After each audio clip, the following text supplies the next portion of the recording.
নমস্কার, আমি শ্রাবণী। আমি আজকে এসে গেছি আলোচনা করতে। তো কালকে আমি আত্মবিশ্বাস নিয়ে স্বামীজির বাণী থেকে পড়ছিলাম, স্বামীজির বই থেকে। তো কিছুটা অংশ পাঠ করেছিলাম, আবার আজকে কিছুটা অংশ বলতে চাই। তো বিবেকানন্দ রচনা সমগ্র থেকে আমি এইটা পাঠ করছি। তো কালকে খুব অল্প সংখ্যক মানুষ শুনেছে, তবুও আমি বলবো যে যদি আজকেরটা শুনে কিছু না বুঝতে পারেন, তাহলে আগের দিনেরটা একটু শুনে নিলে বোধহয় ভালো হবে। যাই হোক, তবুও যে যার সময় অনুযায়ী, কাউকে তো আমি জোর করতে পারি না। তো চলুন আজকে পরের অংশটা আমি পাঠ করি। যেটুকুনি আমি কালকে বলেছিলাম যে আত্মবিশ্বাস নিজেদের মধ্যে অবশ্যই থাকা উচিত। একটা মানুষ আজকালকার দিনে না বড় অধৈর্য। আর সব থেকে বড় কথা একটুখানি বলে রাখি যে আমি কালকে বলছিলাম যে যে সমস্ত ছোট বোনেরা, বা হয়তো শুধু ছোট বোনেরা কেন বলবো, অনেকে এমন আছেন, ছোট ছোট ভাইরাও আছেন যারা বুঝতে পারেন না যে আসলে জীবনের উদ্দেশ্য আমাদের কি, আমাদের লক্ষ্যটা কি। আমাদের লক্ষ্যটা কি এটা চিন্তা করে না আমাদের এগোতে হবে। আমরা যদি সেটা না করতে পারি তাহলে কি হয় জানেন তো? অসুবিধা এইখানে হয় যে আমরা আমাদের লক্ষ্যহীন জীবনে কিছুই গ্রহণ করতে পারবো না। কারণ আমরা যদি আমাদের জীবনের লক্ষ্যটা না বুঝতে পারি, তাহলে আমরা কোন পথে এগোবো, কোন দিকে যাবো, এই সমস্ত নিয়ে কিন্তু আমরা দিশেহারা হয়ে পড়বো। তো চলুন আজকে একটুখানি বলি পরের অংশটা, যেটা হচ্ছে স্বামীজি আবারও বলছেন যে আমরা প্রতিটি জাতির ইতিহাসে দেখতে পাই যে সেই জাতির মধ্যে যে সমস্ত ব্যক্তির আত্মবিশ্বাস ছিল তারাই বড় ও শক্তিশালী হয়েছেন। মানে যাদের মধ্যে সেই জাতির মধ্যে যে সমস্ত ব্যক্তির আত্মবিশ্বাস আছে তারাই বড় ও শক্তিশালী হয়েছেন। এই ভারতবর্ষে একজন ইংরেজ এসেছিলেন। তিনি সামান্য কেরানি ছিলেন। তার উপযুক্ত অর্থ বা অন্য কোনো সঙ্গতি না থাকায় তিনি দুবার স্বাধীনভাবে দাঁড়াবার চেষ্টা করে ব্যর্থ হন। তারপর তিনি আত্মবিশ্বাসের ওপর জোর দেন এবং বিশ্বাস করতে থাকেন কোনো এক বড় কাজ করার জন্যই তার জন্ম হয়েছে। মানে তিনি নিজেই ভাবছেন যে আমার জন্ম হয়েছে কোনো একটা বড় কাজ করার জন্য। তো সেই আত্মবিশ্বাসের ওপর কিন্তু তিনি জোর দিলেন এবং বিশ্বাস করতে থাকেন সবসময় যে আমার কোনো বড় কাজ করার জন্যই জন্ম হয়েছে। এই মানুষটি কিন্তু পরে লর্ড ক্লাইভ হন এবং ভারতের ব্রিটিশ সাম্রাজ্য স্থাপন করেন। তাহলে চিন্তা করতে পারেন যে চেষ্টা করার পরে ব্যর্থ হয়েছে, ব্যর্থ হওয়ার পরে আবারও চেষ্টা করেছে এবং তিনি নিজের মনকে এটা বিশ্বাস করিয়েছেন যে আমার জীবনের মানে আমার জন্মই হয়েছে কোনো বড় কাজ করবার জন্য। তো তখন তিনি সেই যে এটা যে মনের মধ্যে এনেছেন যে আমার জন্ম হয়েছে কোনো বড় কাজ করার জন্য, এবং তিনি বিশ্বাস করতে শুরু করলেন। তারপরেই তিনি পরে কি হলেন, লর্ড ক্লাইভ হলেন এবং তিনি ব্রিটিশ সাম্রাজ্যের স্থাপন করলেন। কিন্তু তিনি যদি পাদ্রীদের বিশ্বাস করে সারা জীবন নতজানু হয়ে ঈশ্বরের কাছে প্রার্থনা করে বলতেন, হে ঈশ্বর, আমি দুর্বল, আমি কত হীন, আমি কত নীচ, তাহলে কোথায় তিনি থাকতেন? মানে তিনি যদি সেইটা মানে বিশ্বাস করতেন যে যখন তিনি ব্যর্থ হলেন তখন যদি তিনি সেই ব্যর্থতার কারণে হাহাকার করতেন, ঈশ্বরকে বলতেন যে আমি নীচ, আমি দুর্বল, আমি মানে আমার দ্বারা কিছু হয় না, যেটা আমাদের মানে সাধারণ মানুষ আর কি আমরা ভাবতে থাকি। তো এরম যদি ভাবতেন তাহলে তার স্থান আজ কোথায় হতো? হ্যাঁ, বলতেন তাহলে তার স্থান হতো হয়তো পাগলা গারদে। এই ভুল শিক্ষায় আপনারাও পাগল হয়ে উঠেছেন। আমি সারা জগৎ ঘুরে, মানে স্বামীজি বলছেন, আমি সারা জগৎ ঘুরে এইসব বিনয় ও নম্রতার দুর্বল শিক্ষার ফল কতদূর খারাপ হতে পারে তা দেখেছি। মানে স্বামীজি বলছেন যে আমি সারা জগৎ ঘুরে এই যে এইভাবে নতজানু হয়ে যারা মানে ওই পরমুখাপেক্ষী আর কি, এই ধরনের যারা, তাদের যে মানে ফলটা কত খারাপ হতে পারে সেটা আমি দেখেছি। মানে স্বামীজি বলছেন এই শিক্ষা মানবজাতিকে ধ্বংসের পথে নিয়ে যাচ্ছে। আমাদের দেশের সন্তানরা এইভাবে লালিত পালিত হচ্ছে এবং আশ্চর্যের বিষয় এই যে তারা অর্ধপাগল হয়ে উঠেছে। আত্মবিশ্বাসের শিক্ষার বাস্তব দিকটি এই, নিজের ওপর বিশ্বাস রাখো। তাহলে যদি তুমি পার্থিব ধনসম্পদ চাও তার জন্য কাজ করে যাও, মানে তুমি যদি পার্থিব ধনসম্পদ চাও তার জন্য কাজ করো, সে ধনসম্পদ এসে যাবে। তাহলে তুমি নিজের বুদ্ধির অধিকারী হয়ে উঠবে। যদি মুক্তি লাভ করতে চাও তাহলে আধ্যাত্মিকভাবে কাজ করে যাও। তাহলে তুমি মুক্ত হবে এবং নির্মাণের রাজ্যে প্রবেশ করবে, লাভ করবে পরমানন্দ। তো এবার আমি একটু আমার কথা বলি যে স্বামীজি কিন্তু এটাই বোঝাতে চাইছেন যে তুমি যদি পার্থিব ধন সম্পদ চাও তাহলে তুমি তার উপর কাজ করে যাও।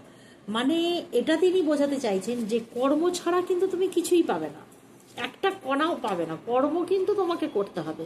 এটা আগে বুঝতে হবে যে আমি যদি ধরুন আমি একটা কথা বলি, আমি যদি ভাবি যে আমার সামনে খুব ভালো একটা পরীক্ষা আছে, আমি পায়ের পর পা তুলে আমি শুধু বসে বসে চিন্তা করব যে আমার রেজাল্টটা খুব ভালো হবে, এটা কি কখনো সম্ভব? সম্ভব নয় তো, কখনো এটা সম্ভব নয় যে আমি যদি যা চাইছি তাই কখন পাবো, আগে আমাকে কর্ম করতে হবে। যে এই যে তিনি এখানে কিন্তু পরিষ্কার বলে দিচ্ছেন যে আত্মবিশ্বাসের শিক্ষার বাস্তব দিকটি হলো এই, নিজের ওপর বিশ্বাস রাখো, তাহলে যদি তুমি পার্থিব ধনসম্পদ চাও তার জন্য কাজ করে যাও। মানে তুমি যখন ধনসম্পদ চাইছো তার জন্য তোমাকে কাজ করতে হবে, কর্ম করতে হবে, তবে তুমি সেটা মানে পাবে, না হলে তো পাবে না। তুমি যদি বসে বসে চাও আমি আর কালকে না এত টাকার মালিক হয়ে যাব, কখনো হবে? হবে না। সেই টাকাটা পাওয়ার জন্য তোমাকে কি করতে হবে? কর্ম করতে হবে, তাই তো? এটা আমি যদি ভুলও বলে থাকি তাহলে আপনারা আমায় বলুন যে হ্যাঁ আমি ভুল বলছি। আমরা যদি কর্ম না করে শুধু বসে বসে চাই কখনো হবে না। হ্যাঁ, তাহলে আমরা আমাদের যে পুরনো মানে গীতার বাণী বলুন, গীতায় যেমন শ্রীকৃষ্ণ বলছেন যুদ্ধ করো, যুদ্ধ করে কি সত্যকে সামনে আনো, তাই তো? তাহলে তো অর্জুনকে নিজেদের লোকেদের সাথে যুদ্ধ করতে হতো না, কোনো দরকারই ছিল না। সত্য মানে ধর্ম স্থাপনা হবে বলে তাকে যুদ্ধ করে সেই ধর্ম স্থাপন করতে হলো, তাই তো? এইটা হচ্ছে ব্যাপার, এগুলো বুঝতে হবে। এগুলো বুঝতে হবে বলতে কি, আমরা অনেক মানুষই এমন আছি যে যারা, আমি বারবারই ওই জন্য বলি যে আমি যে বই পাঠ করছি, বই পাঠ করে আমার ভালো লাগছে, আমি আপনাদের কাছে শেয়ার করতে আসছি। কারণ কি, যে আমার এটা মনে হচ্ছে যে এই কথা মারফত যদি একজন মানুষও নিজেকে বদলাতে পারে। এই যে আমি কালকে যে আমি আলোচনা করছিলাম যে আমি সত্যি কথা এখন ইউটিউবের দৌলতে বা ফেসবুকের দৌলতে যদি ফোনটা খুলি না, আমি দেখি যে ধরনের ভিডিও আমি দেখি না সেই ধরনের ভিডিও আমার সামনে আসে না, যে ধরনের ভিডিও আমি দেখি সেসব আসে। কিন্তু মাঝে মাঝে তো ফোনটা মানে কি সরাতে সরাতে সরাতে সরাতে কিছু কিছু ভিডিও আসছে। কেউ বলছে এত আমার দুঃখ, আমার স্বামী ছেড়ে চলে গেছে, আর একজন বলছে আমার বয়ফ্রেন্ড ছেড়ে চলে গেছে, আমি তার জন্য রাতের পর রাত ঘুমাতে পারছি না। কোনো ভাইয়েরা বলছে যে আমার এত খারাপ, মানে সে কোনো মেয়েকে হয়তো ভালোবেসেছিল, সেই মেয়ে তাকে প্রতারণা করেছে, করে অন্য কাউকে বিয়ে করে নিয়েছে। কিন্তু এটা একবার ভাবতে হবে যে যখন একটা মেয়ে শুধুমাত্র পড়াশোনা করে, যখন তার আর কি নিজের কোনো আর্থিক সচ্ছলতা নেই, তখন কিন্তু সে তার পরিবারের ওপর জোর খাটাতেও পারবে না যে না আমি ওকে বিয়ে করবো না, একতালে ওই পালিয়ে যেতে হবে, পালিয়ে গিয়ে বিয়ে করে ফেলতে হবে। সেটা যদি সে না করতে পারে, সবাই তো সেটা পারে না যে পালিয়ে গিয়ে বিয়ে করে ফেলবে, তাহলে কি হবে? তাকে পরিবারের লোকের কথা শুনতে হবে, যে বাবা মা তাকে অতদিন মানুষ করলো, তারা যখন তাকে বলছে যে অমুক তুমি ওকেই বিয়ে করবে, তো তখন সে কি, তার কিছু করার নেই।